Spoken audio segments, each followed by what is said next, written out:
Strange Flames on the International Space Station. Presented by Science at NASA. Fire, it is often said, is mankind's oldest chemistry experiment. For thousands of years, people have been mixing the oxygen-rich air of Earth with an almost endless variety of fuels to produce hot, luminous flame. There's an arc of learning about combustion that stretches from the earliest campfires of primitive humans to the most advanced automobiles racing down the superhighways of the 21st century. Engineers study burning to produce better internal combustion engines. Chemists peer into flames looking for exotic reactions. Chefs experiment with fire to cook better food. You would think there's not much more to learn. Dr. Foreman A. Williams, a professor of physics at the University of California, San Diego, would disagree. When it comes to fire, he says, we're just getting started. Flames are hard to understand because they're complicated. In an ordinary candle flame, thousands of chemical reactions take place. Hydrocarbon molecules from the wick are vaporized and cracked apart by heat. They combine with oxygen to produce light, heat, carbon dioxide, and water. Some of the hydrocarbon fragments form ring-shaped molecules called polycyclic aromatic hydrocarbons, and eventually, soot. Soot particles can themselves burn or simply drift away as smoke. The familiar teardrop shape of the flame is an effect caused by gravity. Hot air rises and draws fresh, cool air behind it. This is called buoyancy and is what makes the flame shoot up and flicker. But what happens when you light a candle, say, on the International Space Station? In microgravity, flames burn differently. They form little spheres, says Williams. Space station flame balls turn out to be wonderful mini-labs for combustion research.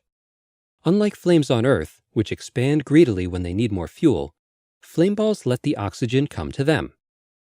Oxygen and fuel combine in a narrow zone at the surface of the sphere, not hither and yon throughout the flame.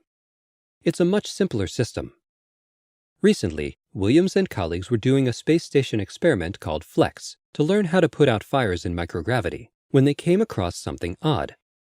Small droplets of heptane were burning inside the FLEX combustion chamber. As planned, the flames went out. But unexpectedly, the droplets of fuel continued burning. That's right, burning without flames, says Williams. At first, we didn't believe it ourselves. In fact, Williams believes the flames are there, just too faint to see. These are cool flames, he explains. Ordinary visible fire burns at a high temperature between 2200 and 3100 degrees Fahrenheit.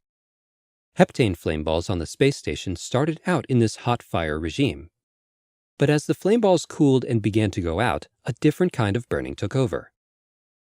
Cool flames burn at the relatively low temperature of 400 to 1000 degrees Fahrenheit, says Williams. And their chemistry is completely different. Normal flames produce soot, carbon dioxide, and water. Cool flames produce carbon monoxide and formaldehyde. Similar cool flames have been produced on Earth, but they flicker out almost immediately. On the space station, however, cool flames can burn for nearly a minute. There are practical implications of these results, notes Williams. For instance, they could lead to cleaner auto ignitions.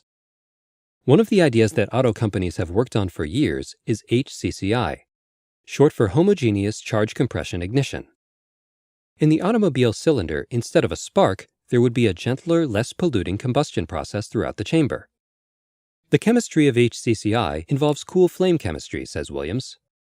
The extra control we get from steady-state burning on the space station will give us more accurate chemistry values for this type of research. Just getting started, indeed.